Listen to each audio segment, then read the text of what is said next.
Hello students, welcome back to my channel students versus study. So आज हम इस video में करने वाले हैं class 10th NCERT English book the first flight के सभी चैप्टर्स। इस वीडियो में हम सारे के सारे चैप्टर्स 1 to 11 सारे के सारे चैप्टर्स जो हैं कवर करने वाले हैं। सो चलिए स्टार्ट करते हैं। सबसे पहला चैप्टर है हमारा अ लेटर टू गॉड, जिसके जो हमारा राइटर है वो है G.L. फ्यूंटस। सो इसमें हमारे जिस व्यक्ति की बात हो रही है वो है लेंचो, जो कि एक हार्ड वर्किंग फार्मर है और उसका भगवान में अटूट विश्वास है।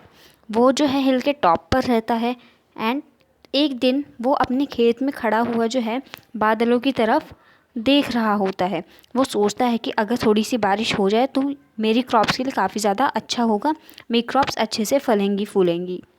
तो जो लेंचो था वो शुरुआत में बहुत ज़्यादा खुश हो जाता है जब बारिश आती है और उनको जो है न्यू कॉइन्स का नाम देता है। बट जल्द ही वो जो बारिश होती है वो बहुत ज़्यादा हवा चलने के बाद जो है हेल स्टोन्स में जो है कन्वर्ट हो जाती है। वो हेल स्टोन्स के साथ बारिश होने लगती है, जिसकी वजह से जो उसकी क्रॉप होती है वो पूरी की पूरी डिस्ट्रॉय हो जाती है। तो जो हमारा लेंचो था उसको बहुत ज़्यादा बुरा लगा, उसको बहुत ज़्यादा दुख हुआ कि उसकी क्रॉप जो है बिल्कुल डूब चुकी है। तो अब उसके पास कोई भी ऑप्शन नहीं था कि वो फिर से बीज बोए और नई क्रॉप उगाए, क्योंकि उसके पास इतने पैसे नहीं थे।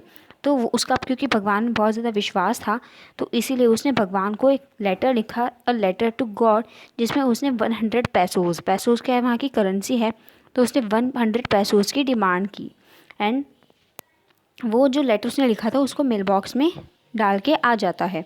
फिर जो पोस्ट ऑफिस का स्टाफ होता है वो लेंचो का लेटर जब पढ़ते हैं तो उनको बहुत ज़्यादा मतलब वो बहुत ज़्यादा शॉक हो जाते हैं कि ये क्या व्यक्ति, क्या है ये, मतलब गॉड को लेटर लिख रहा है, हम भगवान के पास कैसे जाए लेटर को देने। तो जो पोस्ट मास्टर होता है वहाँ का वो लेटर को पढ़ता है, वो लेटर को रीड आउट करता है एंड वो डिसाइड करता है कि वो लेंचो को हेल्प करेगा कि मतलब ज़्यादा नहीं तो इतने पैसे तो दे दे वो कि उसकी हेल्प हो जाए, ज़्यादा नहीं तो थोड़ी ही हो जाए पर हो जाए। तो फिर वो जो है हेल्प करते हैं एंड वो अपने एम्प्लॉयज़ की भी हेल्प लेते हैं और वो मिलकर 75 पैसोज़ जो हैं उनको कलेक्ट कर लेते हैं एंड देन वो उस मनी को जो है लेंचो तक पहुंचा देते हैं।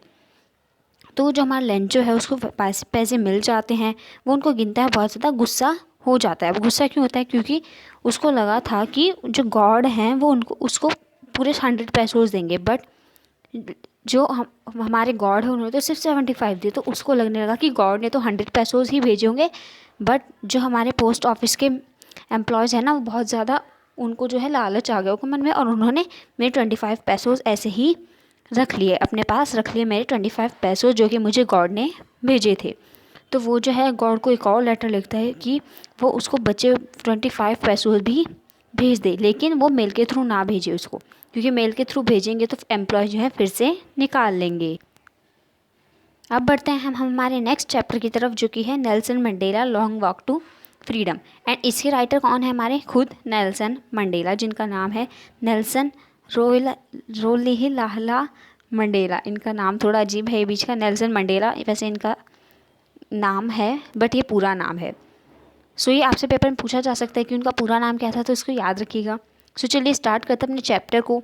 एक सेरेमनी हो रही थी, कब हो रही थी? वो 10 मई 1994 की बात है ये। एंड देश के बड़े बड़े लीडर जो थे वो सेरेमनी को अटेंड करने आए थे, और जो हमारे नेल्सन मंडेला थे वो भी अपनी डॉटर जेनानी के साथ, अपनी बेटी जेनानी के साथ वहाँ पर गए थे। In his address, Mandela hoped to create a just society, thank those who helped in Africa's struggle for democracy and freedom.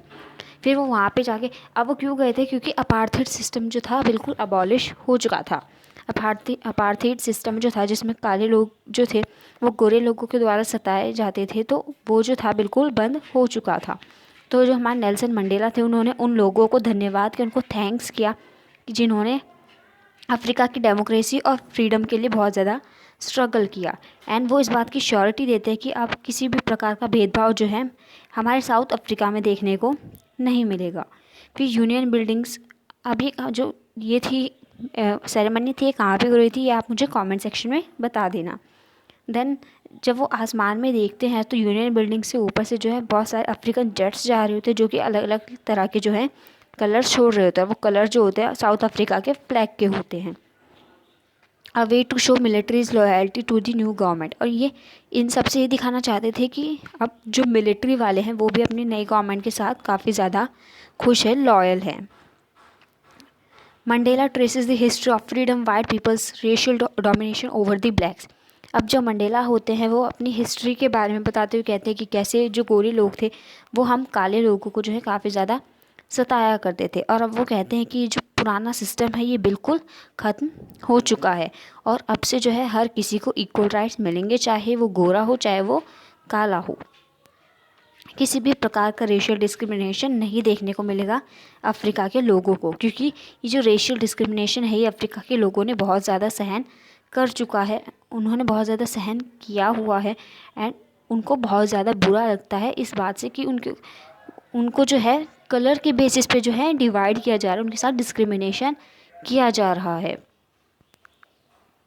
लेकिन वो इस बात से ये भी कहते हैं कि अगर ये हमारा जो सिस्टम था रेशियल डिस्क्रिमिनेशन का, अगर ये ना होता तो जितने भी हमारे करेजियस और विजडम लोग थे, हमारे जो वाइस लोग थे, वो कैसे पता चलता कि हमारे यहाँ देश में हमारे भी कुछ करेजियस और वाइस लोग हैं। सो वो इसको जो है कहीं पे अच्छा भी मान रहे हैं कि हाँ चलो इससे हमें ज़्यादा नहीं तो कुछ तो फ़ायदा हुआ। Mandela learn that courage is the victory of fear. Mandela जो है वो कहते हैं कि करेज का मतलब ये नहीं है कि आप डरो मत, करेज का मतलब ये है कि आप अपने डर के ऊपर जीत पा लो।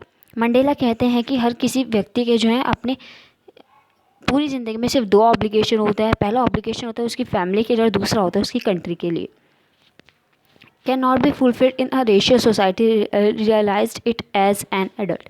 अब बचपन में उनको लगता था कि बिल्कुल आज़ाद, उनके साथ किसी भी तरह का डिस्क्रिमिनेशन नहीं हो रहा है, लेकिन जब वो थोड़े बड़े हुए, एडल्ट एज में आया, तब उनको पता चला कि एक रेशियल डिस्क्रिमिनेशन नाम की भी चीज़ उनकी सोसाइटी में एग्जिस्ट करती है। और फिर जो है उन्हें बहुत ज़्यादा फ्रीडम की डिज़ायर होने लगी, उन्हें अटूट इच्छा होने लगी कि उनको भी फ्रीडम चाहिए, और इसलिए उन्होंने ANC जो थी ज्वाइन कर ली, अफ्रीकन नेशनल कांग्रेस।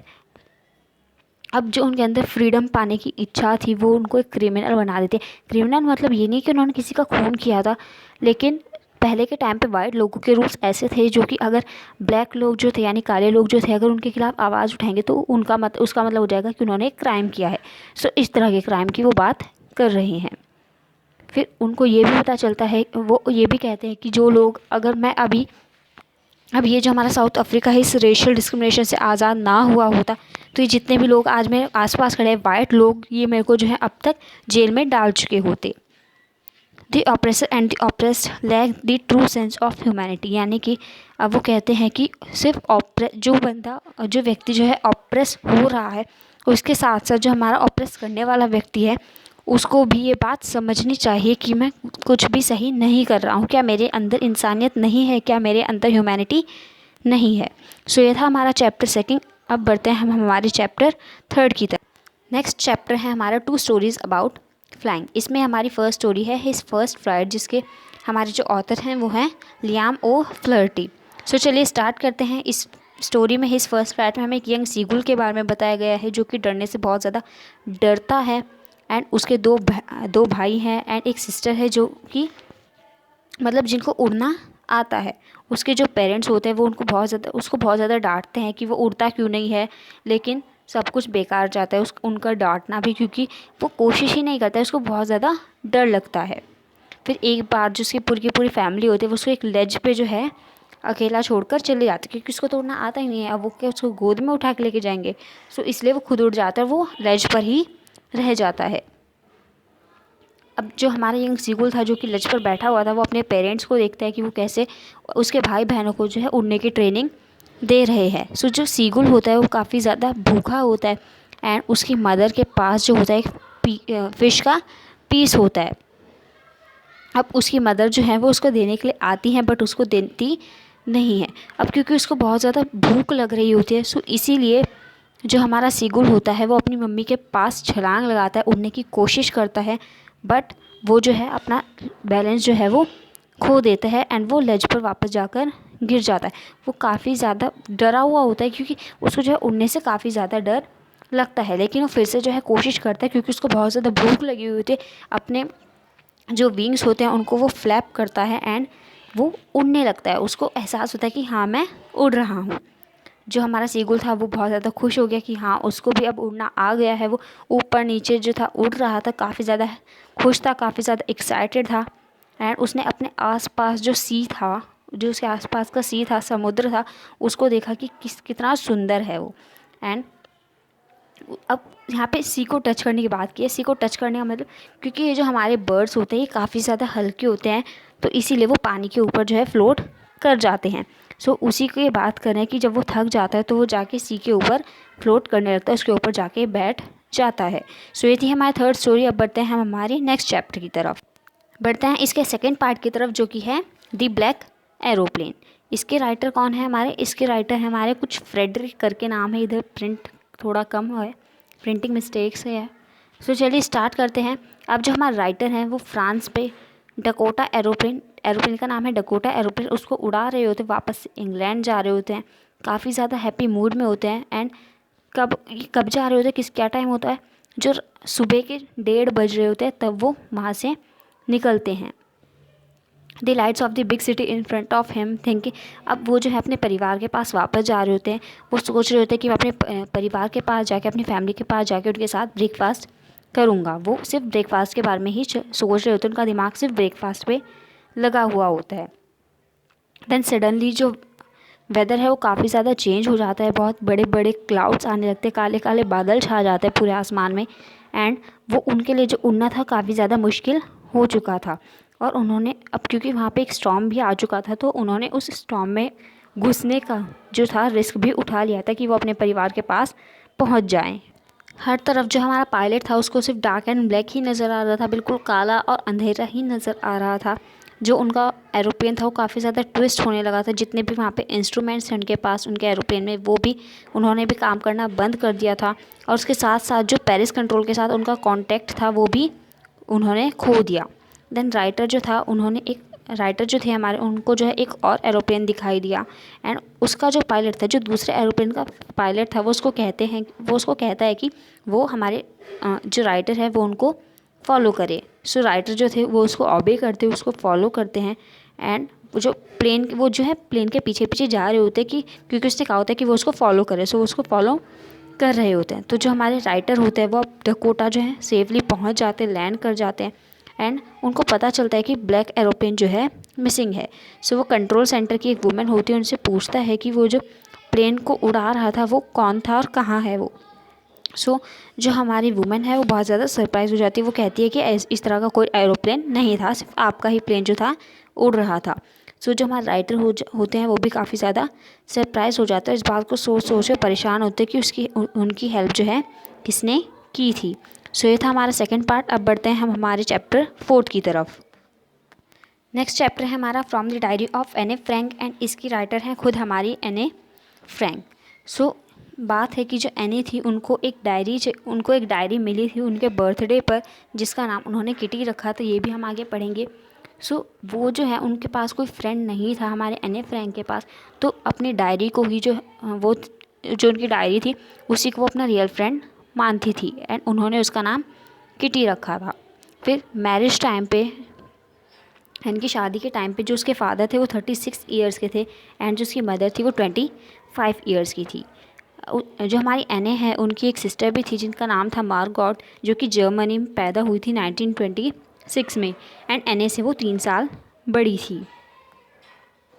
अब जो उनकी फैमिली थी वो हॉलैंड जो थी मूव कर चुकी थी। एंड एने जो थी उसने एक स्कूल भी वहाँ पर ज्वाइन कर लिया था। जो एने थी वो अपनी दादी से बहुत ज़्यादा प्यार करती थी, बट 1942 में अनफॉर्चुनेटली उनकी डेथ हो गई थी। Whole class tense about result betting about one another and not sure due to maths। अब एक बार रिज़ल्ट का टाइम होता है, पूरी क्लास जो थी रिज़ल्ट के बारे में बहुत ज़्यादा टेंस्ड होती है, सब जो है बस सोच रहे थे कि क्या होगा रिज़ल्ट में। एने जो थी उसको भी टेंशन हो रही थी, लेकिन वो मैथ्स के बारे में बिल्कुल भी श्योर नहीं थी कि वो पास होगी या नहीं होगी। फिर जो उसके मैथ्स टीचर थे उनका नाम था मिस्टर की सिंह, जो कि एने से काफ़ी ज़्यादा इरिटेट रहते थे, क्योंकि उसका जो नेचर था काफ़ी ज़्यादा टॉकेटिव था, वो बहुत ज़्यादा बोलती थी।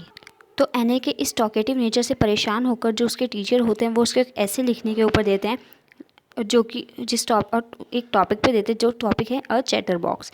तो जो हमारी एने है वो उसके ऊपर ऐसे लिख देती है एंड उस ऐसे में बताती है कि ये जो बोलने का ये जो टॉकेटिव नेचर है वो उसकी मदर से आया है, क्योंकि उसकी मदर को जो उसकी मदर है वो भी काफ़ी ज़्यादा बोलती है, उनको भी बोलने का काफ़ी शौक़ है। सो इसीलिए ये उसको इनहेरिटेड है उसके पेरेंट्स से। अब वो ये भी लिखती है कि वो अपनी इस हैबिट को जो है कंट्रोल करती है, बट ये इम्पॉसिबल है क्योंकि उसके अंदर जो है जेनेटिक है, इनहेरिटेड है। तो जो टीचर है वो उसका ऐसे रीड करते हैं, जो पूरी क्लास होती है वो हंस रही होती है। Anne's incorrigible behaviour made the teacher give her another essay. अब जो एने का ऐसे लिखा हुआ जब टीचर पढ़ते हैं सो उसकी वजह से जो टीचर होता है उससे फिर से परेशान होकर एक और ऐसे लिखने को देते हैं और वो टॉपिक होता है एन इनकॉरिजिबल चैटर बॉक्स, और एने जो है इस पर भी जो ऐसे है वो लिख देती है। देन जो उसके टीचर होते हैं फिर से एक ऐसे लिखने को देते हैं, कौन से टॉपिक पे देते हैं, quack quack quack sad mistress chatter box. फिर जो एने होती है वो अपनी दोस्त की हेल्प से इस पर भी ऐसे लिख देती है। तो जो the teacher took the joke in right spirit stop giving any extra homework began to crack jokes in the class. यानी कि अब जो टीचर होते हैं उनको समझ में आता है कि हाँ ये ठीक है, इसकी बात सही है बिल्कुल, इसके अंदर तो ये जेनेटिक है, इनहेरिटेड है, सो इसमें इसकी कोई गलती नहीं है। सो वो जो है उसको एक्स्ट्रा होमवर्क देना बंद कर देते हैं एंड वो अब पूरी क्लास के साथ हंसी मजाक करने लगते हैं। तो ये था हमारा चैप्टर 4। अब बढ़ते हैं हम हमारे नेक्स्ट चैप्टर की तरफ। नेक्स्ट चैप्टर है हमारा दी 100 ड्रेसेस पार्ट 1, जिसके ऑथर हैं हमारे एल बिसौर एस्टर। सो चलिए स्टार्ट करते हैं। इसमें बात होती है एक लड़की की जिसका नाम है वांडा पेट्रॉन्स की, जो कि एक पॉलिश गर्ल है।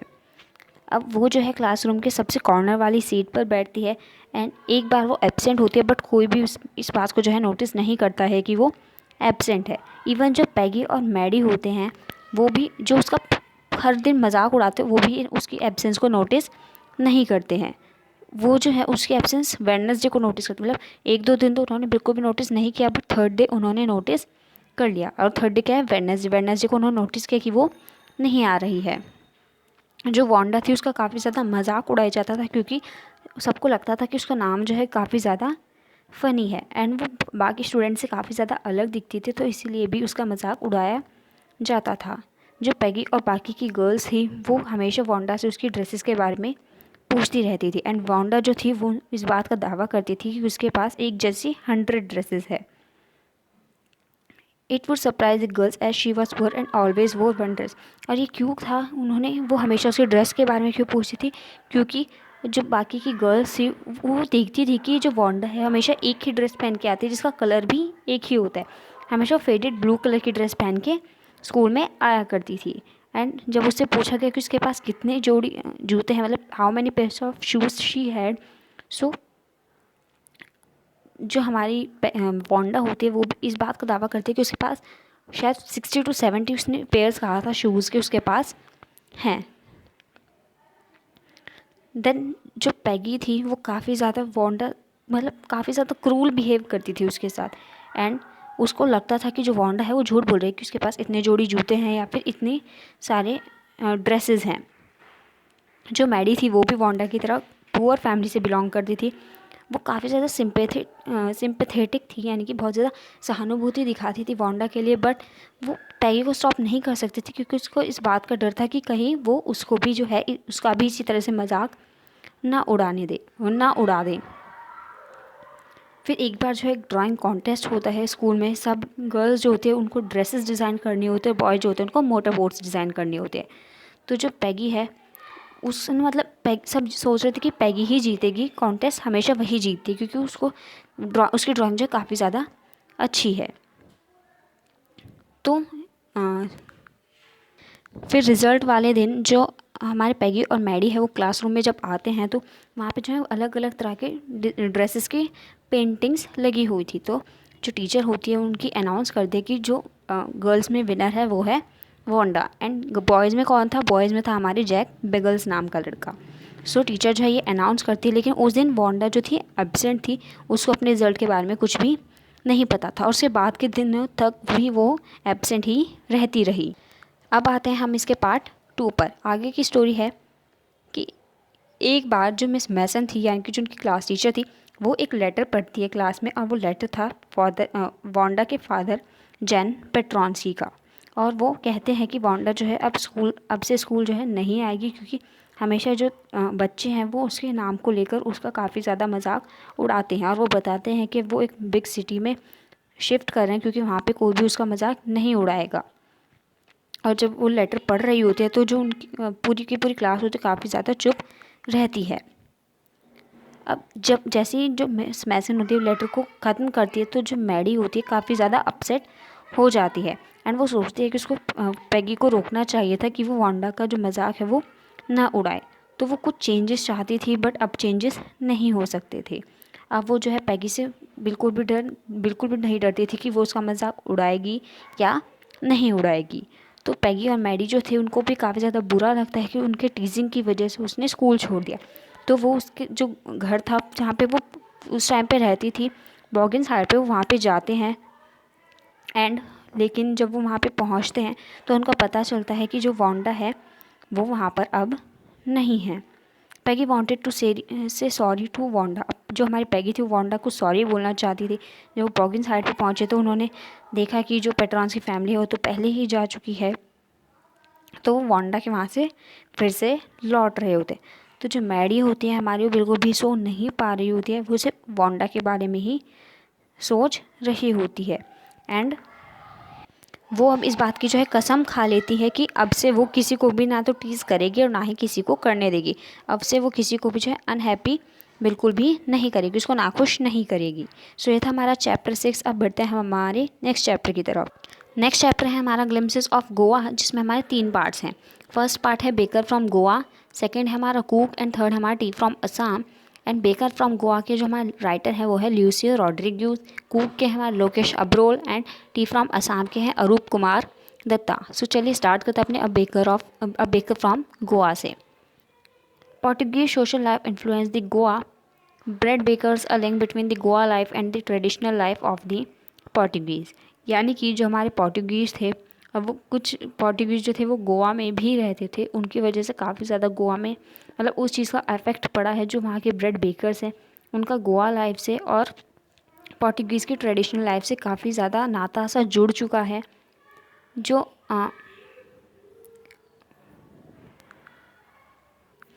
गोवा के लोग होते हैं वो वहाँ पे जो बेकर होता है उसको हमेशा पैडर के नाम से बुलाते हैं।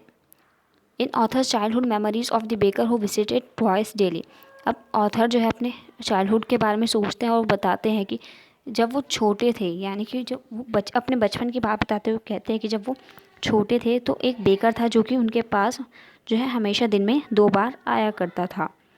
जो हमारा बेकर था वो जो है एक साउंड करता था जिससे कि जो बच्चे हैं जिसको भी कुछ उनको लेना है, बेकरी का कुछ भी सामान लेना है तो वो ले सके। The baker supported the basket of bread on his head. वो अपने सर पर जो है ब्रेड की एक टोकरी को जो है रख कर लाया करता था। Bangles of special sweet bread for children, यानी कि स्पेशल स्वीट ब्रेड जो कि चूड़ी के शेप की होती थी, मतलब बैंगल्स की शेप की होती थी, वो भी बच्चों के लिए लाया करता था। बहुत तरह के लोव्स जो थे वो लेके आया करता था। लोव्स जो है हमारा प्लूरल है एंड जो हमारा लोफ होता है वो सिंगल होता है। Sweet bread as gift in marriage parties. Marriage parties में जो हमारे बेकर थे वो sweet bread as a gift देते थे। ब्रेड जो था वो हर किसी मतलब हर शादी में जो था एक असेंशियल पार्ट बन चुका था।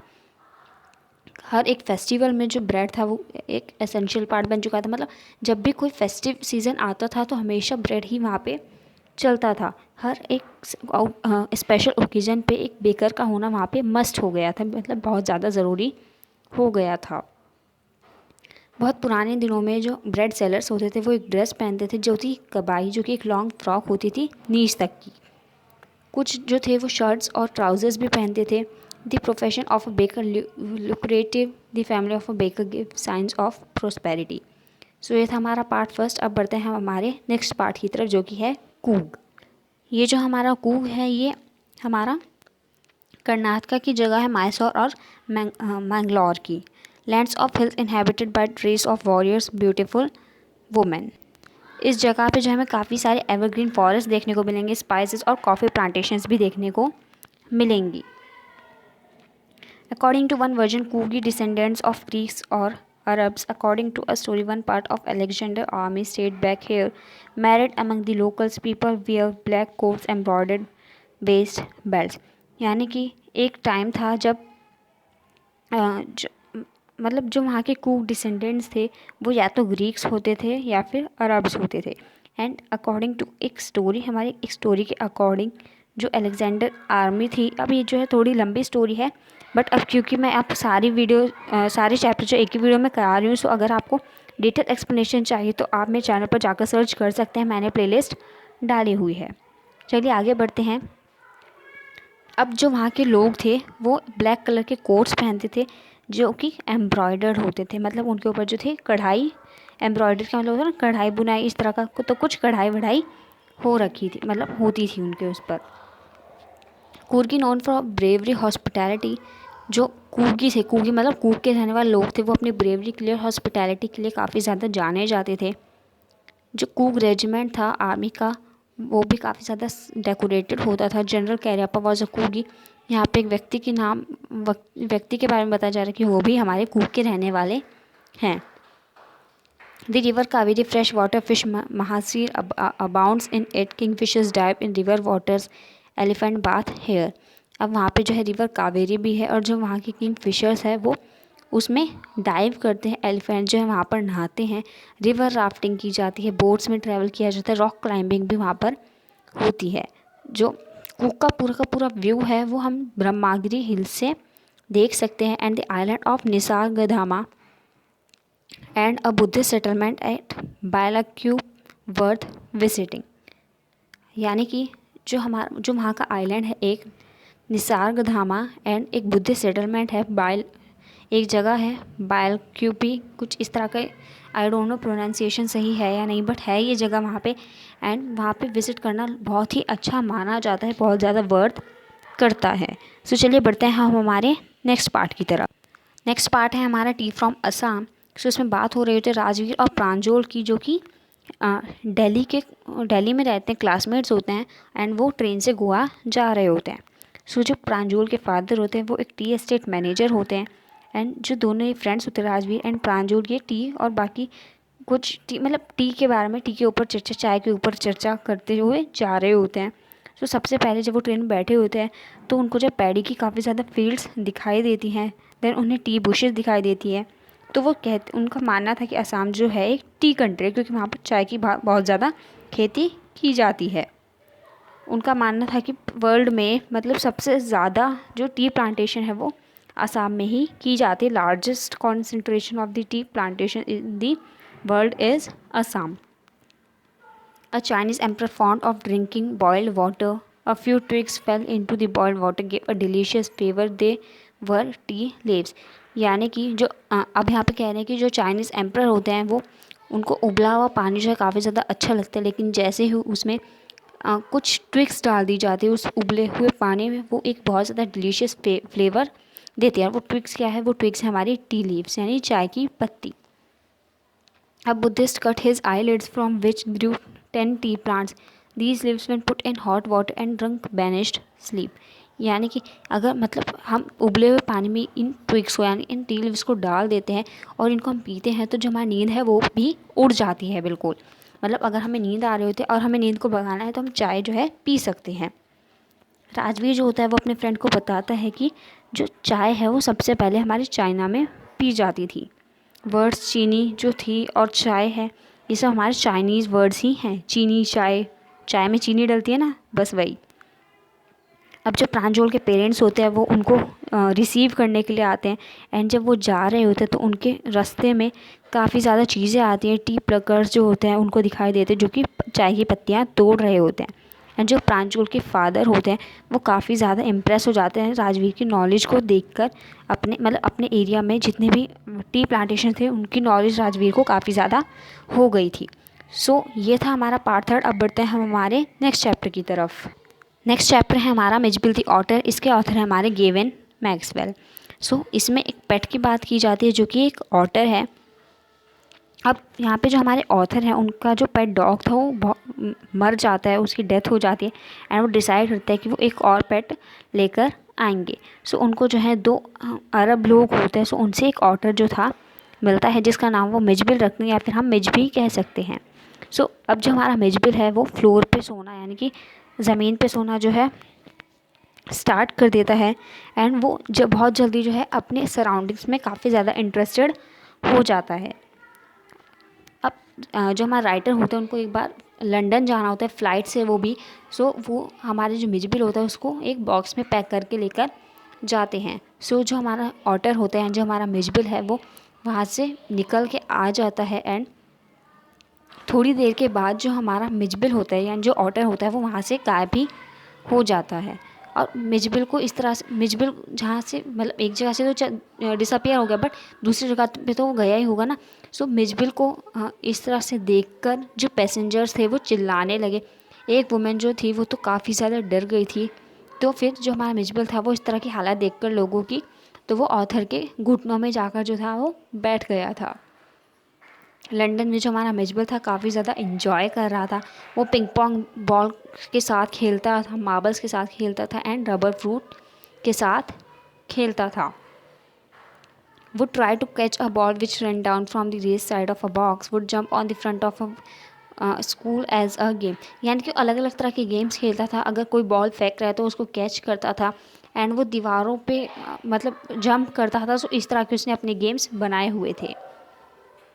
लंदन में किसी को भी ऑटर्स के बारे में कुछ भी नहीं पता था एंड वो मिजबिल जो था उसको एक मिस्टलीन सोचते थे। मिस्टलीन क्या है ये आप मुझे कमेंट में बताएंगे।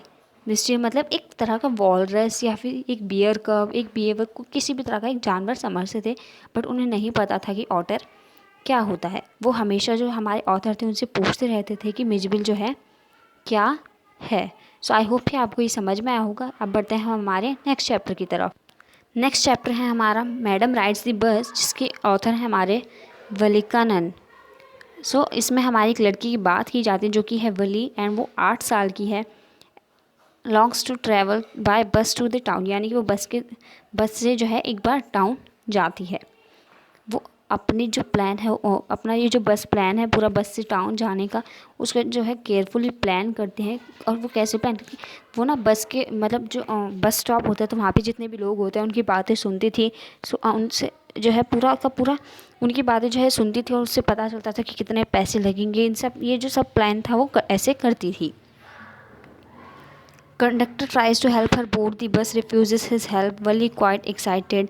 अब वली जो थी वो ट्रैवल करने के लिए काफ़ी ज़्यादा एक्साइटेड होती है।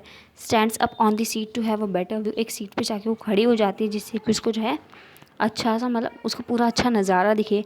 वो किसी भी को पैसेंजर की तरह नहीं थी कि वो अपने आप को जो है एक चाइल्ड समझे। वो अपने आप को बिल्कुल भी बच्ची नहीं समझती थी। A young cow begins to run before the bus in the middle of the road. फिर वो देखती है कि एक काऊ जो है वो उनके बस के सामने से निकल जाती है और वो वली को वो जो सीन था वो काफ़ी ज़्यादा फ़नी लगता है। फिर एक रेल रोड क्रॉसिंग पे जो बस है वो रुक जाती है। वली को छोड़ के सभी पैसेंजर जो होते हैं वो उतर जाते हैं और वली जो है वो कंडक्टर को बताती है कि वो इसी बस में फिर से वापस चली जाएगी। फिर जब वो अपने घर आ रही होती है तो जो बस है वो विलेज पे आके रुक जाती है। वली जो है अपनी मदर को देखती है जो कि एक आंटी से बात कर रही होती हैं।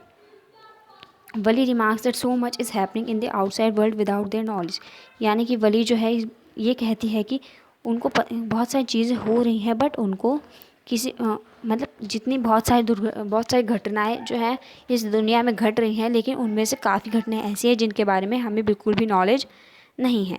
चलिए बढ़ते हैं हम हमारे नेक्स्ट चैप्टर की तरफ। नेक्स्ट चैप्टर है हमारा दी समन एट बनारस, जिसके हमारे ऑथर है बेटी रेनशॉ। अब यहाँ पे बात होती है हमारे गौतम बुद्धा की, जिनका प्रिंस नेम है, यानी वो एक प्रिंस थे जिनका उनका नाम था सिद्धार्थ गौतम। उनकी शादी होती है एक प्रिंसेस से और उनका एक बेटा भी होता है। वो अपने सारे मतलब अब क्योंकि वो तो एक प्रिंस थे तो उनको जो है किसी भी चीज़ के लिए बिल्कुल भी सफ़र नहीं करना पड़ता था एंड उनको हर चीज़ आसानी से मिल जाती थी। During one of his hunting trips, came across a sick man, then saw an aged man, a funeral procession, a begging monk, became himself a beggar, renounced the world। फिर एक बार जब वो अपनी हंटिंग ट्रिप्स पे निकले थे तो उन्होंने एक बीमार आदमी को देखा, देन उन्होंने एक वृद्ध व्यक्ति को देखा, उन्होंने बहुत गरीब से मॉन्क को भी देखा। तो उन्हें इस बात का एहसास हुआ कि इस पूरी दुनिया में, इस वर्ल्ड में जो है काफ़ी ज़्यादा हमारे पीड़ित लोग भी हैं, हम एक तरह से कह सकते हैं। तो उन्होंने जो है अपने आप को एक बेगर के रूप में जो है बिल्कुल कन्वर्ट कर दिया, यानी कि उन्होंने जो है हम कह सकते हैं संत महात्मा बन गए। बॉन्डेड फॉर स्पिरिचुअल, अब वो जो है 7 साल तक स्पिरिचुअल नॉलेज देते थे, यानी कि कहते हैं ना कि गुरु जी से शिक्षा लेने जा रहे हैं, कुछ इस तरह की वो नॉलेज जो है 7 साल तक उन्होंने प्रोवाइड की। फिर लास्ट टाइम पे उन्होंने जो एक फिग ट्री के अंदर जो है वो अपनी शिक्षा देते थे, जो अब जो फिग ट्री है वो ट्री ऑफ विजडम, इसका भी मतलब विजडम का प्रतीक भी माना जाता है। Achieved enlightenment, awakening into the reality, shared his views, अब वो जो है अपने जितनी बातें होती थी उनको बहुत लोगों के साथ शेयर करते थे। एंड ये कहाँ की बात है, ये बात है हमारे बनारस से। वो काफ़ी ज़्यादा लेक्चर्स वगैरह देते थे लोगों को, उनको जो है ज्ञान बांटते थे कि किस तरह से ये जो ज़िंदगी है बिल्कुल मोह माया है, मतलब ज्ञान देते थे मतलब सबको। फिर यहाँ पे बात हुई है कीसा गौतमी की, जिसका एक अकेला बेटा होता है एंड वो मर जाता है, उसकी डेथ हो जाती है। तो वो हमारे बुद्धा जी के पास आती है एंड उनसे कहती है कि वो उसके सन को जो है वापस से लेकर आ जाए। तो जो हमारे बुद्धा जो होते हैं, जो हमारे सिद्धार्थ गौतम होते हैं, तो वो उनसे कहते हैं कि वो जाए एंड कुछ मस्टर्ड सीड लेकर आए। लेकिन कहाँ से लेके आने हैं? मस्टर्ड सीड मतलब सरसों के दाने लेके आने हैं, एक ऐसे घर से जहाँ पर आज तक एक भी डेथ ना हुई हो। सो जो हमारी कीसा गौतमी है वो घर घर जाती, लेकिन ऐसा तो कोई हाउस नहीं, हर जगह डेथ हुई होगी, किसी के मम्मी पापा की नहीं होगी तो किसी के दादा दादी की हुई होगी, किसी के परदादा दादी की हुई होगी, लेकिन डेथ तो हर किसी के घर में हुई होती है। सो अब उसको जो है पता चलता है कि हाँ, ये जो मरना जीना है ये तो बस दुनिया में ऐसी है, हर जो आया है उसको तो जाना ही है। उसको रियलाइजेशन होता है कि जो इस धरती पर आया है तो उसको जो है एक ना एक दिन मरना ही है। सो जो बुद्धा जी हैं, यानी कि जो हमारे गौतम बुद्ध हैं, वो कीसा गौतमी को जो है एक रियलाइजेशन देते हैं कि जो डेथ है वो एक रियलिटी है। Peace of mind can be achieved by freeing oneself from sorrow, यानी कि दिमाग को शांति तभी मिल सकती है जब हम अपने दुख दर्द जो है बिल्कुल उनसे फ्री हो जाएं। तो चलिए बढ़ते हैं हम हमारे नेक्स्ट चैप्टर की तरफ। हमारा नेक्स्ट एंड लास्ट चैप्टर है दी प्रपोजल, जिसके हमारे ऑथर हैं एंटन चेखोव। सो इसमें बात होती है ल्योमोव की, जो कि चिबुकोव के हाउस में चिबुकोव के घर आता है। A rich landlord Lomov enters into his neighbour Chubukov's house, एक लैंडलॉर्ड होता है ल्योमोव जो कि हाँ एक अपने नेबर अपने पड़ोसी के घर पे जाता है। वो उसका नेबर कौन होता है? चिबुकोव। सो अब वो चिबुकोव को बताता है कि वो उसकी डॉटर जो है नतालिया उसके साथ शादी करना चाहता है। तो जब हमारे चिबुकोव हैं वो मान जाते हैं एंड वो नतालिया को बुलाते हैं। तो वो अब नतालिया से उसकी शादी के बारे में बात करते कि उन्होंने ये डिसीजन लिया है। एंड जो हमारा ल्योमोव होता है ये कहता है कि वो हमेशा उसका ख्याल रखेगा। Suffers from disturb sleep and palpitations, अब जैसे ही वो नतालिया को कहता है कि हाँ वो उसका ख्याल व्याल रखेगा, तो उसी बीच में जो है उनकी किसी बात को लेकर लड़ाई हो जाती है एंड जो हमारा ल्योमोव है वो वहाँ से चला जाता है, हमारे चिबुकोव के घर से चला जाता है। फिर नतालिया को जैसे ही पता चलता है कि ल्योमोव जो था उसका सच में आने का कारण क्या था, तो काफ़ी ज़्यादा शॉक हो जाती है एंड ल्योमोव को फिर से बुलाया जाता है। देन जो हमारे ल्योमोव और नतालिया होते हैं उनकी फिर से क्वेरल स्टार्ट हो जाती है, उनकी फिर से लड़ाई स्टार्ट हो जाती है डॉग्स के ऊपर। वो जो है एक दूसरे के डॉग की सुपेरियरिटी को जो है दिखाना चाहते हैं कि मेरा डॉग अच्छा है या तुम्हारा डॉग अच्छा है, मतलब छोटी छोटी बातों पर लड़ाई हो रही होती है अभी से बिना शादी के। तो अब जो हमारा ल्योमोव है और नतालिया है उनकी तो लड़ाई हो ही रही होती है। सो उस जो हमारा चिबुकोव है मिस्टर चिबुकोव, तो उनको लगता है कि इनकी तो लड़ाई ऐसे ही चलनी है, अब शादी का डिसीजन तो मुझे लेना है। तो वो नतालिया की शादी अनाउंस कर देते हैं ल्योमोव के साथ। तो और जो हमारा नतालिया एंड ल्योमोव है वो एक दूसरे को किस करते हैं, लेकिन फिर से वो अपना क्वेरल स्टार्ट कर देते हैं, मतलब हर बात में लड़ाई उन्हें करनी ही करनी है। सो आई होप कि आपको ये सभी चैप्टर्स अच्छे से क्लियर हो गए होंगे। एंड अगर आपका कोई भी डाउट बचता है, if you have any single doubt please put it in comment section, I will definitely solve it. Thanks for watching.